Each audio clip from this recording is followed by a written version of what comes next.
بسم اللہ الرحمن الرحیم۔ ایپیسوڈ 19 سلطان علاء الدین خلجی، مصنف صادق حسین صدیقی۔ مسلمانوں نے جب ہاتھیوں کو راجپوتوں کی طرف پلٹتے دیکھا تو انہوں نے اور بھی تیزی سے آگے بڑھنا شروع کر دیا۔ ملک اللہ خان منصور اور اس کے دستے کی سرفروشانہ جد و جہد دیکھ رہے تھے۔ وہ بالکل خاموش تھے اور ٹکٹکی لگائے میدان جنگ کی طرف دیکھ رہے تھے۔ جب انہوں نے ہاتھیوں کو پلٹ کر بھاگتے دیکھا تو وہ خوشی سے اچھل پڑی۔ انہوں نے بلند آواز میں کہا، خدا منصور کی عمر میں برکت دے، اس نے جو وعدہ کیا تھا یا اسے جو حکم دیا گیا تھا اسے پورا کر دیا۔ اس کے اور اس کے دستے نے بڑی جوانمردی دکھائی۔ خدا کی قسم، ایسے ہی نوجوان سے کسی قوم کی تعمیر ہوتی ہے اور ایسے ہی نوجوانوں کے کارنامے یادگار زمانہ رہ جاتے ہیں۔ اب انہوں نے اپنے لشکر سے مخاطب ہو کر کہا، جانباز مسلمانوں، منصور اور اس کے دستے نے اپنا کام ختم کر دیا ہے۔ اب تمہاری باری ہے، تم یورش کر کے راجپوتوں کی صفوں کو الٹ دو۔ گجرات کے ان بہادروں کو دکھا دو کہ تم کس قدر بہادر ہو، تمہارے بازو کس قدر قوی ہیں اور تمہاری تلواریں کس قدر آہین شگاف ہیں۔ یہ کہتے ہی انہوں نے گھوڑے کی باگ ڈھیلی کر دی۔ سمجھدار گھوڑا تیزی سے جھپٹا۔ ان کے اس طرح دوڑتے ہی ان کا رسالہ بھی جھپٹ پڑا اور دوسری طرف سے یمین الملک ملتانی نے دھاوا بول دیا تھا۔ سامنے سے منصور اپنا رسالہ لے کر دوڑ پڑا۔ اس کے دوڑتے ہی قلب نے تیزی سے یورش کر دی۔ اس طرح تمام اسلامی لشکر جھپٹ کر راجپوتوں کے قریب پہنچ گیا اور اللہ اکبر کا نعرہ لگا کر تلوار سونت کر راجپوتوں پر ٹوٹ پڑا۔ راجپوت بھی غضبناک تو ہو ہی رہے تھے، جوش میں آ کر مسلمانوں پر حملہ آور ہو گئے۔ دونوں پرجوش لشکروں کا تصادم ہوا۔ مسلمانوں کا میمنہ راجپوتوں کے میسرہ پر اور میسرہ میمنہ پر جا پڑی۔ قلب قلب سے بھیڑ گیا۔ سفید سفید تلواریں جگمگاتی ہوئی بلند ہوئیں، سفید اور سیاہ ڈھالیں بھی اٹھیں۔ تلواریں ڈھالوں پر پڑیں اور کھٹ کھٹ کی آواز سے میدان گونج اٹھا۔ جنگ شروع ہو گئی۔ مسلمان راجپوتوں کو اور راجپوت مسلمانوں کو قتل کرنے لگے۔ خون ریز ہنگامہ شروع ہو گیا تھا۔ خون کے فوارے اچھلنے لگے۔ سر کٹ کٹ کر گیندوں کی طرح فضا میں پرواز لگا لگا کر گرنے لگے۔ دھڑ تناور درختوں کی طرح گر گر کر زمین کو ڈھکنے لگے تھے۔ راجپوتوں نے زور زور سے جیکارے گانے شروع کیے۔ وہ پوری قوت سے مسلمانوں پر پل پڑے اور ان کی بھی تلواروں نے کاٹ چھانٹ شروع کر دی۔ مسلمان نہایت خاموش مگر پورے استقلال اور بڑے جوش سے حملے کر کر کے راجپوتوں کو بے دریغ قتل کرنے لگے۔ ان کی آہین شگاف تلواریں ڈھالوں کو کاٹنے، خودوں کو توڑنے، زیرہ بختروں کو چیرنے اور سرفروش راجپوتوں کے شانوں اور سینوں کو کھولنے لگیں۔ چونکہ دونوں فریق جوش و غضب میں بھرے ہوئے تھے، دونوں بہادر اور سورما تھے، دونوں نام پر جان قربان کرنے پر تل گئے تھے، دونوں ایک دوسرے کو ہزیمت دینے کی فکر میں تھے، اس لیے بڑی بیداری سے لڑ رہے تھے۔ ہر مسلمان اور ہر راجپوت جوش و شجاعت میں فرق مصروف دغا تھا اور بڑی دلیری، بڑی پھرتی اور بے خوفی سے لڑ رہا تھا۔ ہاتھ پیر، سر اور دھڑ کٹ کٹ کر گر رہے تھے، خون کے پرنالے بہہ رہے تھے اور خون آلو تلواروں سے خون کی بارش ہو رہی تھی۔ لڑنے والے خون میں رنگے چلے جا رہے تھے، لاشوں سے میدان جنگ بھرتا چلا جاتا۔ گھوڑے مرنے والوں اور زخمی ہو کر گرنے والوں کو پامال کر رہے تھے، لاشوں کے اوپر دوڑے پھر رہے تھے۔ ابھی تک راجہ کرن رائے شریک جنگ نہیں ہوا تھا۔ وہ بڑا غیور، بڑا بہادر اور بڑا پرجوش اور بڑا نڈر جنگجو تھا۔ جوں جوں جنگ کی آگ بھڑک جاتی اور بہادر جدال و قتال میں مصروف ہو جاتے، راجہ کا جوش بڑھتا جاتا، آخر اس سے ضبط نہ ہو سکا۔ راجپوتی حمیت و شجاعت نے اسے برانگیختہ کر دیا اور وہ بھی تلوار اور ڈھال لے کر میدان میں کود پڑا۔ اس نے بھی پرزور حملے کر کے جنگ شروع کر دی۔ راجہ کو مصروف جنگ ہوتے دیکھ کر راجپوتوں کا جوش ہیجان کی حد تک پہنچ گیا۔ ہر راجپوت سر ہتھیلی پر رکھ کر نہایت جوش و خروش سے حملہ آور ہوا۔ انہوں نے اس شدت سے حملہ کیا کہ مسلمان باوجود پوری جد و جہد کرنے کے ان کے حملے کو نہ روک سکے اور پیچھے دبتے اور ہٹتے چلے گئے۔ راجہ کرن رائے قلب میں تھا اور اس نے قلب کے مسلمانوں پر ہی یورش کی۔ اس کے بہادر اور وفادار سپاہیوں نے بھی اس کے ساتھ ہی حملہ کر دیا تھا، اس لیے قلب کے مسلمان ہی پیچھے ہٹتے چلے جا رہے تھے۔ جب ہاتھی بھاگ گئے تھے اور قلب کے مسلمانوں نے پرزور حملہ کر دیا تھا، اس وقت منصور کا دستہ بھی جو ہراول میں تھا قلب میں ضم ہو کر رہ گیا تھا۔ اب جب کہ مسلمانوں کا قلب پیچھے ہٹا تو منصور اور اس کا دستہ بھی پیچھے ہٹتے چلے گئے۔ منصور کو یہ دیکھ کر بڑا جوش آیا، اس نے اللہ اکبر کا نعرہ لگایا۔ تمام مسلمانوں نے اس مبارک نعرے کی تکرار کی اور مسلمان نعرہ لگا کر سنبھل گئے۔ سنبھلتے ہی انہوں نے جوش میں آ کر پرزور حملہ کر دیا، ایسا سخت حملہ کہ راجپوت باوجود ایڑی چوٹی کا زور لگانے کے بھی مدافعت نہ کر سکے۔ وہ بھی اسی طرح پیچھے ہٹنے لگے کہ جس طرح مسلمان پیچھے ہٹ رہے تھے۔ اس وقت ہر مسلمان جوش و غضب میں بھر گیا تھا اور ہر مجاہد نہایت ہی جانبازی سے جنگ کر رہا تھا۔ راجپوت بھی اڑ گئے تھے اور بڑی ہی دلیری سے لڑ رہے تھے۔ اس وقت آفتاب عین نصف نہار پر پہنچ گیا تھا۔ دھوپ میں اس قدر تیزی اور حدت آ گئی تھی کہ لڑنے والوں کے جسم پسینہ پسینہ ہو گئے تھے۔ لڑائی کا ہنگامہ اس وقت عین عروج پر پہنچ گیا۔ تلواریں اس پھرتی سے اٹھ اٹھ کر جدال و قتال کر رہی تھیں کہ جھکتی معلوم نہ ہوتی تھیں۔ ہر سرفروش کمال دلیری سے لڑ رہا تھا، پوری قوت سے حملے کر رہا تھا۔ سروں پر سر کٹ کٹ کر اچھل رہی تھی، کبھی کبھی کٹے ہوئے ہاتھ اور پیر بھی اچھل جاتے، دھڑوں پر دھڑ گر رہے تھے، خون کی بارش ہو رہی تھی، ہر لڑنے والا خون میں نہا گیا تھا۔ بعض مسلمان بڑی پھرتی سے جھپٹ کر حملے کر رہے تھے۔ وہ جب اپنے مد مقابل پر حملہ کر کے اسے قتل کر ڈالتے تھے تو لپک کر دوسرے پر حملہ کر دیتے اور انہیں قتل کر کے اوروں پر جا ٹوٹتے۔ ان کی چستی، پھرتی اور قوت دیکھ کر بڑی حیرت ہوتی تھی۔ ایسا معلوم ہوتا تھا جیسے وہ جھکنا جانتے ہی نہیں۔ خدا جانے ان کے بازو کس چیز کے بنے ہوئے تھے کہ صبح سے لڑتے لڑتے دوپہر ہو گیا تھا اور ان کے بازو سست نہ ہوئے تھے۔ اب بھی وہ اس شد و مت سے لڑ رہے تھے کہ جس سے انہوں نے جنگ شروع کی تھی۔ بعض راجپوت بھی بڑے جیالے تھے، وہ بھی سر جھکائے دشمنوں پر نظریں گاڑے نہایت زور و قوت سے لڑ رہے تھے۔ وہ بھی جب موقع پاتے تھے ایک دو مسلمانوں کو شہید کر ڈالتے، لیکن جب کوئی مسلمان زخمی یا شہید ہوتا تو اس کے پاس کھڑے ہوئے مسلمانوں کو اس قدر جوش آ جاتا کہ وہ پرجوش حملہ کر کے انتقام لے لیتے۔ منصور اب بھی بڑے جوش و خروش سے لڑ رہا تھا۔ وہ ادھر ادھر اپنا گھوڑا دوڑا کر حملہ کرتا تھا اور ہر حملے میں کم سے کم ایک راجپوت کو مار ڈالتا۔ وہ خون میں تر تھا اور اس کا گھوڑا پسینے میں ڈوبا ہوا تھا، مگر نہ گھوڑا جواب دیتا تھا اور نہ ہی اس کے بازو شل ہوئے تھے۔ دونوں اپنا اپنا کام کر رہے تھے۔ منصور کے دستے کے سوار بھی بڑی جانبازی اور جرأت سے لڑ رہے تھے۔ سچ پوچھو تو قلب کو منصور اور اس کے سرفروش دستے نے ہی سنبھال رکھا تھا۔ یمین الملک ملتانی بھی بڑے جوش و خروش سے لڑ رہا تھا۔ وہ اس فکر میں تھا کہ راجپوتوں کو اپنے سامنے سے ہزیمت دے کر بھگا دے۔ اس کے سپاہی بھی اس کی سی جانبازی سے جنگ کر رہے تھے، لیکن راجپوت بھی چمٹے ہوئے تھے۔ وہ مر بھی رہے تھے اور مار بھی رہے تھے، لیکن مسلمانوں کو کچھ پیچھے ہٹا دیتے تھے اور کبھی جب سخت حملہ ہوتے دیکھتے تو خود پیچھے ہٹ جاتے، مگر شکست کھا کر فرار کے آر کو برداشت کرنے پر تیار نہ تھے۔ ملک علی خان بھی انتہائی زور و قوت سے جنگ کر رہے تھے۔ ان کی تلوار ہر اس چیز کو کاٹ ڈالتی کہ جس پر پڑتی تھی۔ وہ نہایت بے خوفی، بڑی دلیری اور انتہائی قوت سے لڑ رہے تھے۔ ایسا معلوم ہوتا تھا جیسے وہ تنہا ہی تمام راجپوتوں کو کاٹ ڈالنا چاہتے تھے۔ ان کے سپاہی بھی خوب داد شجاعت دے رہے تھے، نہایت بہادری سے لڑ رہے تھے۔ اگر اس طرف راجپوتوں کا زور نہ ہوتا، بہت ممکن تھا کہ اب تک کبھی کہ وہ راجپوتوں کو بھگا بھی دیتے۔ غرض ہر محاذ پر نہایت خون ریز جنگ ہو رہی تھی، لیکن کوئی فریق بھی پیچھے ہٹنے کو تیار نہ ہوتا تھا۔ ہر ایک جوان بڑی جانبازی سے لڑ رہا تھا۔ آخر لڑتے لڑتے آفتاب غروب ہو گیا، دن چھپ گیا، رات نے کرۂ عالم پر سیاہ پردہ ڈال دیا۔ جب اس قدر اندھیرا پھیل گیا کہ سب کچھ نگاہوں سے اوجھل ہو گیا، تب دونوں فریق میدان جنگ سے لوٹے۔ مسلمانوں نے سب سے پہلے نماز ہی پڑھی اور پھر مجروحوں کی مرہم پٹی کی، کھانا تیار کیا، عشاء کی نماز پڑھ کر کھانا کھایا اور پھر سو رہے۔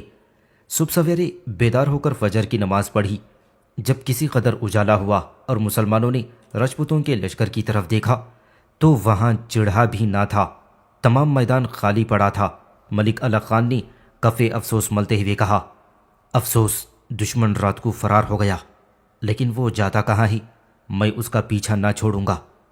اول شہیدوں کو جمع کر کے تہجیز و تکفین کرنی چاہیے۔ چنانچہ کچھ مسلمان میدان جنگ میں کود گئے، کچھ گڑھے کھودنے لگے، اور بہت جلد گڑھے تیار ہو گئے اور شہید بھی ایک جگہ جمع کر لیے گئے تھے۔ مسلمان 450 شہید ہوئے تھے اور راجپوت 2500 مارے گئے تھے۔ مسلمانوں نے شہیدوں کی نماز جنازہ پڑھی اور انہیں اسی لباس میں جسے کہ وہ پہن کر شہید ہوئے تھے۔ ایک ایک گڑھے میں کئی کئی شہیدوں کو دفن کر دیا گیا۔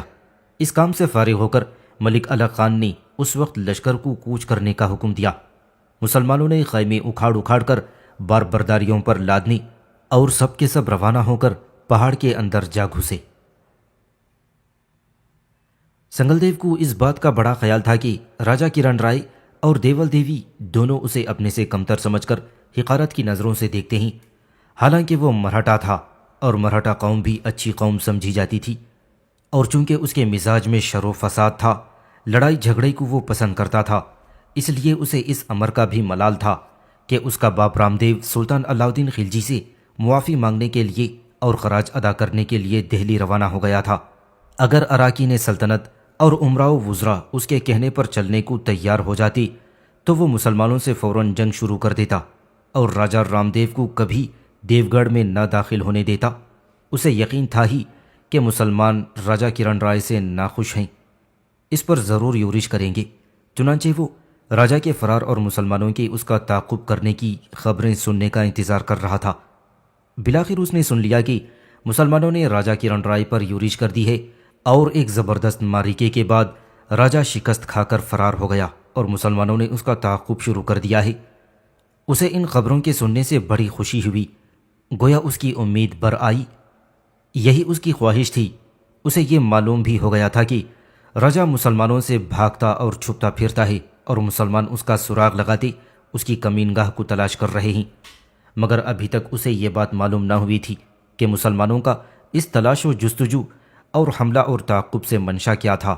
گویا اس نے اب تک یہ بھی نہیں سنا تھا کہ مسلمان دیول دیوی کو حاصل کرنا چاہتے ہیں۔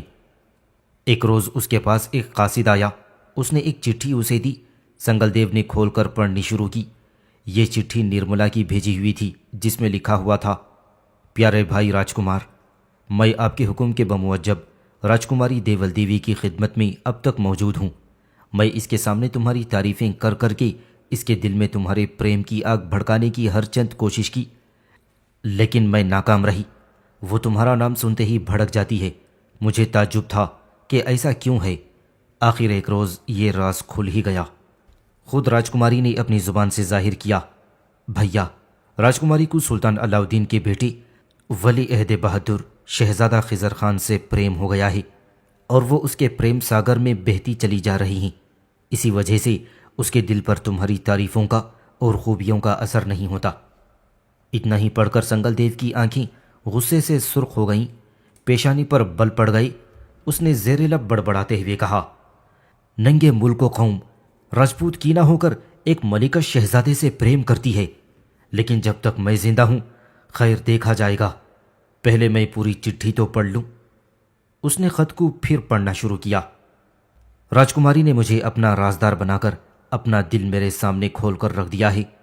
وہ شہزادے سے 2 مرتبہ مل چکی ہے، شہزادہ بھی اس پر فریفتہ معلوم ہوتا ہے۔ سنگل دیو کے دل پر رشک و رقابت سے خنجر سا لگا۔ اس کے دل میں گہرا زخم پڑ گیا اور اس زخم کی تکلیف کا اثر اس کے بگڑے ہوئے چہرے سے ظاہر ہونے لگا۔ اس کی نگاہ چٹھی پر لگی ہوئی تھی اور وہ پڑھ رہا تھا: آپ کو شاید یہ خبر نہیں کہ مسلمانوں نے مہاراجہ پر کیوں حملہ کیا ہے اور وہ ان سے کیا چاہتے ہیں۔ مجھ سے سنیے۔ ملک علی خان نے قاصد بھیج کر راجکماری کو طلب کیا ہے اور صاف صاف یہ کہلا بھیجا ہے کہ جب تک راجکماری ان کے حوالے نہ کی جائے گی جنگ بند نہ ہوگی۔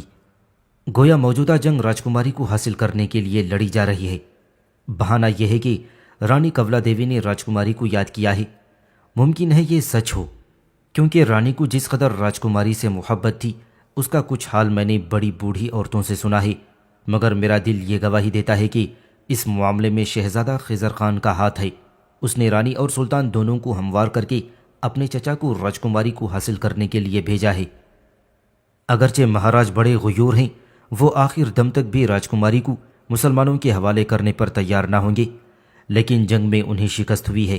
وہ بھاگتے اور چھپتے پھر رہے ہیں اور مسلمان ان کے تعاقب میں ان کا سراغ لگاتے آ رہے ہیں۔ اگر کسی روز مسلمانوں نے راجا کی کمینگاہ کا پتہ لگا لیا تو شاید وہ مہاراجہ اور راجکماری دونوں کو گرفتار کر کے لے جائیں گے۔ اس لیے اگر آپ اس وقت مہاراجہ کو پیغام دیں تو شاید وہ مان جائیں اور راجکماری کی شادی آپ کے ساتھ کر دیں۔ میرا خیال ہے وہ بہت کچھ تنگ آ چکے ہیں اور پھر زچ ہو کر اس قدر پریشان ہو گئے ہیں کہ اب یقیناً آپ کا پیغام منظور کر لیں گے۔ قاصد معتبر ہے، اس کے ہمراہ اپنے کسی معتبر اور ہمدرد آدمی کو فوراً بھیج دیں۔ ممکن ہے کہ میں اس کے بعد آپ کو کوئی چٹھی نہ لکھ سکوں اور نہ ملاقات ہی ہو سکے۔ وجہ بیان کرنے کی ضرورت نہیں۔ میں شاید اسلامی لشکر میں چلی جاؤں کہ اگر راجکماری آپ کے پاس پہنچ گئیں تو وہ میرا تمام حال آپ سے بیان کر دیں گی۔ آپ کی داسی نرملا۔ چٹھی کے آخری فقرے پڑھ کر سنگل دیو کو بڑی حیرت ہوئی۔ اس کی سمجھ میں ہی نہ آیا کہ نرملا اسلامی لشکر میں کیوں پہنچ جائے گی اور ایسی کیا بات ہے جسے وہ شرم کی وجہ سے ظاہر نہ کر سکی۔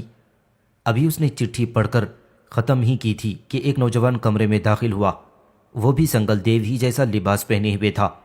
جواہرات کے زیورات بھی اس کے جسم پر جگمگا رہے تھے۔ اس کی شکل و شباہت بھی سنگل دیو سے ملتی جلتی تھی۔ اسے دیکھتے ہی سنگل دیو نے کہا، خوب آئے تم اس وقت بھیا، لو یہ چٹھی پڑھ لو۔ اس نوجوان کا نام بھیم دیو تھا۔ یہ سنگل دیو کا چھوٹا بھائی تھا۔ وہ اس کے پاس بیٹھ گیا اور اطمینان سے چٹھی پڑھنے لگا۔ جب تمام پڑھ چکا تو بولا، بھائی صاحب، شاید نرملا کو آپ نے ہی راجکماری کی سہیلیوں میں داخل کر دیا تھا۔ سنگل دیو نے کہا، ہاں، اور اس نے نہایت دیانتداری اور ایمانداری سے اپنا فرض ادا کیا ہے۔ پھر اب آپ نے کیا سوچا ہے؟ تم صاحب الرائے ہو، تم ہی مجھے مشورہ دو۔ میرا مشورہ تو یہ ہے کہ آپ پرماتما پر نظر رکھیے، فی الحال کوئی کام نہ کریں۔ لیکن اگر مسلمان راجکماری کو لے گئے تو راجا کرن رائے کا غرور ڈھیلا پڑ جائے گا۔ مگر مجھے جو راجکماری سے پریم ہے، میرا کیا حشر ہوگا؟ دیول دیوی سے کوئی بہتر لڑکی آپ کو مل جائے گی۔ سنگل دیو نے حیرت سے بھیم دیو کی طرف دیکھ کر کہا، کیا دیول دیوی سے زیادہ حسین محجبین، اس سے زیادہ شوق اور مست شباب لڑکی اس وقت گجرات، مالوا، خاندیش اور دکن میں موجود ہے؟ بھیم دیو نے کہا، میں مانتا ہوں کہ آج سارے ہندوستان میں دیول دیوی سے بڑھ کر حسین و نازنین کوئی دوسری لڑکی نہیں، مگر حسن سیرت میں تو اس سے بہتر مل سکتی ہے۔ سنگل دیو نے کہا، یہ ناممکن ہے۔ پرماتما نے اسے حسن صورت اور حسن سیرت دونوں میں لاجواب پیدا کیا ہے۔ میری زندگی بغیر اس کے ناممکن ہے، اور یہ تم خوب جانتے ہو بھیا کہ اگر ظالم ملکش اسے لے گئے تو پھر وہ کسی طرح واپس نہ آ سکے گی، اور اس کا چلا جانا میری موت کا پیغام آنا ہوگا۔ بھیم دیو نے اس کی یاز آمیز گفتگو سے متاثر ہو کر کہا، ایسی باتیں نہ کیجیے بھیا، میری دنیا آپ کے دم سے ہے اور میری دنیا دیول دیوی کے دم سے ہے۔ اچھا تو آپ کا کیا ارادہ ہے؟ میں تم سے مدد لینا چاہتا ہوں۔ میں تیار ہوں بھیا۔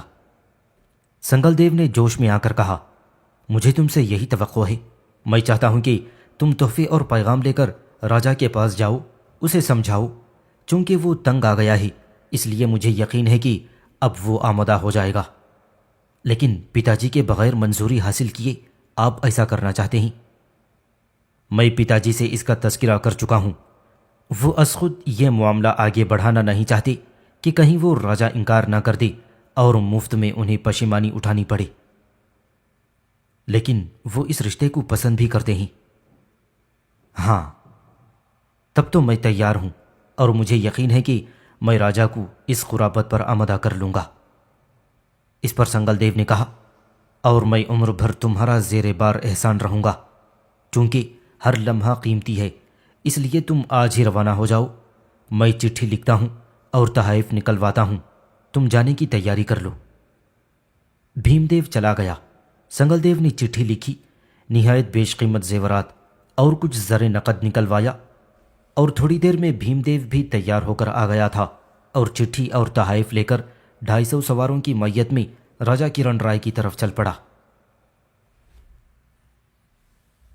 راجہ کرن رائے شکست کھا کر پہاڑ پر چڑھ گیا تھا اور اس فکر میں تھا کہ کسی طرح بکلانا میں داخل ہو کر قلعے میں پہنچ جائے۔ جب راجہ کرن رائے سے گجرات چھن گیا تھا تو اس وقت سے اس نے بکلانا میں ہی اقامت اختیار کر لی تھی، مگر وہاں بھی اطمینان سے نہ بیٹھا، بلکہ اپنی جمعیت بڑھانے کی فکر میں آوارہ گردی کر کے راجپوتوں کو اپنے جھنڈے کے نیچے جمع کرنے لگا تھا۔ وہ رایان دکن کے ساتھ لڑائی میں اس امید میں شریک ہوا تھا چونکہ دکن کے ہندوؤں کی تمام قوت شریک جنگ ہو رہی ہے، اس لیے ممکن ہے کہ سلطان علاء الدین کو شکست ہو جائے اور وہ پھر گجرات کو اپنے تصرف میں لا سکے۔ لیکن اس کی بدقسمتی یہاں شامل حال رہی اور واقعات ایسے پیش آئی جس سے اس کی امیدوں کا خون ہو گیا، اور تو اور اب اسے اپنی بیٹی کے لالے پڑ گئی، اور 2 ماہ تک وہ پریشان اور سرگرداں جنگلوں بیابانوں اور پہاڑوں میں منہ چھپاتا پھرا، لیکن پھر بھی اسے امن و عافیت نصیب نہ ہوئی۔ جس جگہ بھی وہ گیا تھا مسلمان اس کے پیچھے لگے رہے، چونکہ اب اس میں مقابلے کی قوت نہ رہی تھی، اس لیے وہ بچتا اور چھپتا پھرتا رہا۔ تمام گرد و نواح کے راجاؤں کو اس کی سقیم الحالی معلوم تھی، وہ اس کی مدد بھی کرنا چاہتے تھے لیکن سلطان کی قوت سے ڈرتے تھے۔ ایک روز راجہ بکلانا کے قریب ایک ایسے جنگل میں فروکش تھا جس کی وسعت اس قدر بڑھی ہوئی تھی کہ لاکھوں سپاہیوں کے کئی لشکر بآسانی چھپ سکتے تھے۔ اگرچہ مسلمان بھی اس جنگل میں داخل ہو چکے تھے لیکن وہ راجہ کو تلاش کرنے کی لا حاصل سعی کر رہے تھے۔ راجہ جنگل کے بیچ میں ایک ایسے مقام پر چھپا ہوا تھا جس کے چاروں طرف چھوٹے بڑے درخت اس کثرت سے کھڑے تھے کہ انہوں نے فصیل کی صورت اختیار کر لی تھی۔ یہ میدان جس میں راجہ مقیم تھا کافی لمبا چوڑا تھا، ایک چشمہ بھی اس میں رواں تھا، رسد راجہ کے ساتھ تھی، پانی موجود تھا، اس لیے کھانے پینے کی انہیں کوئی تکلیف نہ تھی۔ صبح کا وقت تھا، آفتاب درختوں میں جھانک رہا تھا اور سبز گھاس پر سفید شوائیں بکھر رہی تھیں۔ دیول دیوی اور نرملا نے ابھی غسل کیا تھا اور دونوں سفید ساڑیوں میں ملبوس چشمے کے کنارے پر کھڑی اپنے لمبے لمبے اور ملائم سیاہ سر کے بال سکھا رہی تھیں۔ دونوں جل پری معلوم ہو رہی تھیں۔ سفید لباس سفید شوائیں پڑنے سے جگمگا رہا تھا، آریزے گلگون دمک رہے تھے۔ چونکہ وہاں کوئی مرد نہیں تھا اس لیے انہوں نے ساڑیاں کچھ اس طرح باندھ رکھی تھیں جس سے ان کے سینوں کا ابھار نمایاں ہو کر جاذب نظر بن گیا تھا۔ نرملا نے مسکرا کر شوقی سے کہا، راجکماری، اس وقت تم ایسی پری معلوم ہو رہی ہو، اگر شہزادہ تمہیں اس عالم میں دیکھ لے تو مٹ ہی جائے۔ دیول دیوی نے متبسم ہو کر کہا، اور تو کیسی معلوم ہو رہی ہے؟ بالکل حسن کی دیوی، اگر یہاں اس وقت منصور ہوتا تو تجھے دیکھ کر بے خود ہو جاتا، مگر تمہاری چشم میگوں تو شہزادے کو بغیر شراب پیے بدمست کر دیتی، اور تیری نگاہ فتنہ ذاتو منصور کے دل کو چیر کر رکھ ڈالتی۔ ہاں، بنا لو مجھے راجکماری۔ اس پر دیول دیوی نے کہا، ایشور کی قسم میں غلط نہیں کہہ رہی، تیرا روپ اپسراؤں جیسا ہے، تو اپنی سندرتا سے واقف نہیں ہے۔ اگر میں ایسی ہی ہوں راجکماری تو منصور نے کیوں اب تک میری خبر نہ لی؟ اس میں اس کا کیا قصور ہے؟ ہم مسلمانوں سے چھپتے پھر رہے ہیں، انہیں ہماری کمینگاہ تک کا پتہ نہیں، وہ کیسے کوئی خبر بھیجتے؟ نرملا نے کہا، بعض وقت میری طبیعت بہت پریشان ہو جاتی ہے، جی چاہتا ہے کہ اڑ کر ان کے پاس پہنچ جاؤں۔ کون منع کرتا ہے تجھے؟ تو آج ہی چلی جا۔ آپ چلیں تو آپ کے ساتھ میں بھی چلی چلتی ہوں۔ دیول دیوی نے اداس ہو کر کہا، میں اپنے پتا جی کو چھوڑ کر نہیں جا سکتی، اس وجہ سے کہ شہزادے کی شادی کی تیاریاں ہو رہی ہیں۔ دیول دیوی نے کہا، خدا انہیں مبارک کرے، میں ان کے جسم سے نہیں بلکہ ان کی روح سے محبت کرتی ہوں۔ جسم ان کا کوئی لے لے مگر ان کی روح میری ہے۔ کس قدر عجیب خیالات ہیں تمہارے راجکماری، اگر منصور سے کوئی لڑکی محبت کرنے لگے تو میں اس کی اور اپنی جان ایک کر دوں۔ دیول دیوی نے کہا، تیری محبت ابھی خام ہے، تو ان کے جسم سے محبت کرتی ہے، روح سے نہیں۔ جسم فانی ہے اور وہ بیرونی اثر کو بھی قبول کر لیتا ہے، بڑھاپے میں جھریاں پڑ جاتی ہیں، صورت بدل جاتی ہے، منہ دیکھنے کو بھی جی نہیں چاہتا، اور روح غیر فانی ہے، اس پر کوئی اثر نہیں ہوتا۔ ہٹیوں کے پنجرے سے محبت کرنا بلحوث ہے، اصلی پریم تو آتما کے ساتھ ہونا چاہیے۔ نرملا نے کہا، کاش میرے بھی ایسے ہی خیالات ہوتے۔ ایک عرصے تک پریم کی آگ میں جلنے کے بعد مجھے یہ بات حاصل ہوئی ہے. میں تو یہ سمجھتی ہوں کہ یہی گیان ہے. یہ سامنے سے کون آ رہے ہیں؟ تم نے دیکھا راجکماری؟ کچھ سوار اس میدان میں داخل ہو رہے تھے جس میں راجا فروکش تھا. دیول دیوی نے انہیں دیکھ کر کہا، میرے خیال میں یہ رام دیو کے سپاہی ہیں. آپ نے ٹھیک پہچانا، رام دیو کے ہی سپاہی ہیں. دیکھیے چھوٹے راجکمار بھیم دیو ان سے آگے آ رہے ہیں. یہ ضرور کوئی پیغام لے کر آئے ہوں گے. نرملا، تو جا کر سن پتا جی سے ان لوگوں کی کیا باتیں ہوتی ہیں. آئیے تو پھر کپڑے بدل لوں. دونوں روانہ ہو گئیں اور نرملا اپنے خیمے میں پہنچ کر کپڑے بدلے اور راجا کے خیمے کی طرف چلی گئی. اس وقت راجا سائبان کے نیچے بیٹھا ہوا تھا اور سائبان خیمے کے سامنے کھنچا ہوا تھا. خیمہ خالی تھا. نرملا خیمے میں داخل ہو کر دروازے سے جا لگی اور کان لگا کر باتیں سننے لگی. بھیم دیو راجا کے پاس آ کر بیٹھ گیا تھا اور کہنے لگا، مہاراج، ہم آپ کے داس ہیں. آپ کو پناہ دینے اور آپ کی خدمت کرنے کو ہر وقت تیار ہیں. ہم جانتے ہیں کہ آپ اونچے خاندان کے لوگ ہیں، لیکن ہم بھی اپنی قوم میں خاص عزت رکھتے ہیں. کرن رائے نے کہا، اسے میں مانتا ہوں بیٹا. بھیم دیو نے کہا، یہ سچ ہے کہ آپ آریہ ہیں اور آریہ ترکستان سے ہندوستان میں آئے تھے. علاؤدین خلجی بھی ترک ہے اور اس طرح آپ اور وہ دونوں قریب قریب ہم قوم ہیں. لیکن سوچئے، آپ کا مذہب کچھ اور ہے اور مسلمانوں کا کچھ اور ہے. ہم قدیم ہندوؤں میں سے ہیں، ہم سے نفرت نہ کریں. کرن رائے نے کہا، میں نفرت نہیں کرتا ہوں تم سے بیٹا. اگرچہ یہ سچ ہے کہ ہم آریہ ترکستان سے آئے ہیں اور مسلمان بھی وہیں سے آئے ہیں، ہم اور وہ ہم قوم بھی ہیں. لیکن اس ذکر سے تمہارا مقصد کیا ہے؟ بھیم دیو نے کہا، یہ کہ راجکماری کو ترک لے جانا چاہتے ہیں اور شاید آپ بھی رضامند ہو گئے ہیں. بھیم دیو نے یہ کہا تو راجا کرن رائے کی آنکھیں غصے سے سرخ ہو گئیں. اس نے کہا، میری زندگی میں یہ ناممکن ہے کہ میں اسے مسلمانوں کے حوالے کر دوں. تب ہم آپ کے چرنوں میں آ پڑے ہیں. آپ ہمارا ہاتھ پکڑ کر ہمیں گلے سے لگا لیں. اس میں مجھے کوئی عذر نہیں ہے.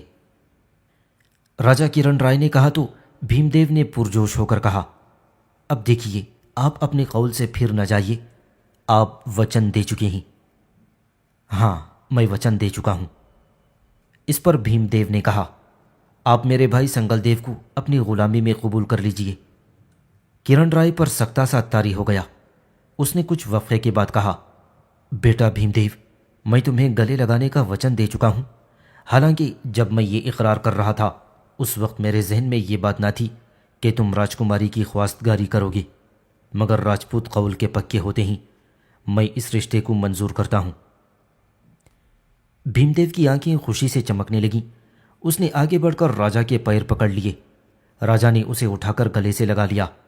بھیم دیو نے کہا، اچھا، اب تحائف پیش کرنے کی اجازت دیں. شوق سے پیش کرو. بھیم دیو نے اپنے آدمیوں کو اشارہ کیا اور انہوں نے تمام تحائف راجا کے سامنے پیش کر آئے.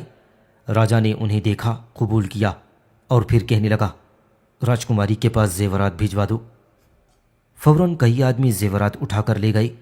اب بھیم دیو نے سنگل دیو کی چٹھی پیش کی. راجا نے اسے لے کر پڑھی. لکھا تھا، پتا سمان مہاراج رام رام. مجھے بڑا دکھ ہے کہ ظالم مسلمانوں نے آپ کو تنگ کر رکھا ہے. دیو گڑھ کا دروازہ آپ کے لیے کھلا ہوا ہے. آپ تشریف لا کر امن اور اطمینان سے یہاں زندگی بسر کریں. جب تک میرے جسم میں جان ہے میں آپ کی حفاظت کروں گا. اگر مجھ سے کوئی قصور ہو گیا ہے تو اسے معاف کر دیں. میں چھوٹا اور ناسمجھ ہوں، آپ بڑے اور سمجھدار ہیں. بزرگ چھوٹوں کی خطائیں معاف کر دیا کرتے ہیں. مسلمان راجکماری کو حاصل کرنے کی فکر میں ہیں. اگر آپ اس داس کو اپنی غلامی میں لے لیں اور ہم دونوں کی شادی ہو جائے تو ترک لوگ یا تو خاموش ہو کر بیٹھ رہیں گے یا مصالحت کر لیں گے. غرض جھگڑا ختم ہو جائے گا. امید ہے آپ مجھے نوازیں گے اور نا امید نہ کریں گے. میں آپ کا غلام ہوں، سنگل دیو. راجا نے کہا. سنگل دیو نے عقل کی بات کی ہے. واقعی جب راجکماری کی شادی اس کے ساتھ ہو جائے گی تو پھر مسلمان کچھ نہ کر سکیں گے. مگر شادی اس پریشانی کے عالم میں اور اس جنگل بیابان میں کیسے ہوگی؟ بھیم دیو نے کہا، اگر ناگوار خاطر نہ ہو تو میں کچھ عرض کروں؟ ہاں، کہو. آپ دیو گڑھ تشریف لے چلیے، وہیں شادی ہو جائے گی۔ لیکن مسلمان جو محاصرہ کیے ہوئے ہیں، سارا لشکر ان کی نگاہوں سے بچ کر نکل جائے، یہ ناممکن ہے۔ تب آپ راجکماری کو میرے ساتھ بھیج دیں، اور میں جب چل پڑوں تو آپ تشریف لائیے۔ یہ رائے مناسب ہے، لیکن خوف ہے کہیں مسلمانوں کو پتہ نہ لگ جائے۔ اگر آپ جلدی کریں تو انہیں معلوم بھی نہیں ہوگا۔ کرن رائے نے کہا، اچھا تو آج تم آرام کر لو اور اگلی رات کو راجکماری کو لے کر روانہ ہو جاؤ۔ جی بہتر ہے۔ اس کے بعد نرملا وہاں سے کھسک گئی اور خیمے سے نکل کر سیدھی راجکماری کے خیمے کی طرف چلی گئی۔